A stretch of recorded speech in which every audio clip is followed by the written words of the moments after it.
मैं आपको देता चलूँ 1911 की जो मर्दम शुमारी हुई थी उसमें 29 करोड़ की आबादी है हिंदुस्तान की और 74,000 अंग्रेज़ उसे कंट्रोल कर रहे थे। 74,000 क्या वाकई कंट्रोल कर सकते थे? नहीं, बल्कि मसला ये था कि तकरीबन 10 करोड़ का जो इज्तिमाई शऊर था वो अंग्रेज़ों के परसेप्शन या अंग्रेज़ों के शऊर से जुड़ा हुआ शऊर बना दिया गया था। अच्छा, ये जब इज्तिमाई शऊर का किस्सा हम देखते हैं तो ज़बान पीछे रह जाती है। यानी बिल्कुल कैसे पीछे रह जाती है?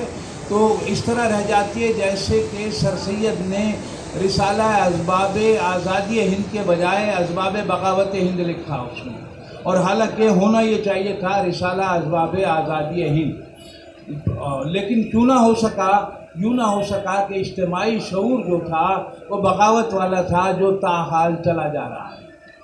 तो ये जो बात हम कर रहे हैं उसमें हमने अमेरिका की जो मिसाल दी है, ज़बान एक है बरतानिया की और अमेरिका की। ये ज़माना है 1763 का कि जब अंग्रेज़ इंग्लैंड अमेरिका में बाकायदा जो है वो तहरीक चली आज़ादी की, बाकायदगी आ गई उसमें। और यहाँ पर जो था 1763 में बक्सर की लड़ाई हो रही थी। देखना यह है कि जिसके पास अपना बयानिया नहीं होता वो कौम तकसीम दर तकसीम के अमल से गुजरती है और गुजर रही होती है, जो हमारा हाल है इस वक्त। तो यही हाल अमेरिका का था किसी ज़माने में।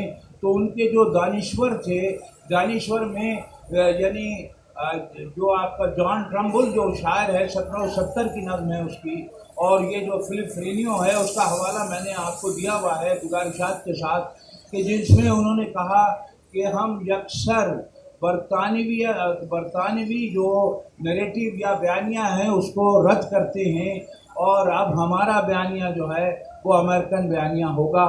और हमने देखा कि इस बयानिए पर इंग्लिश के भी दो टुकड़े हो गए, यानी अब अमेरिकन इंग्लिश भी हो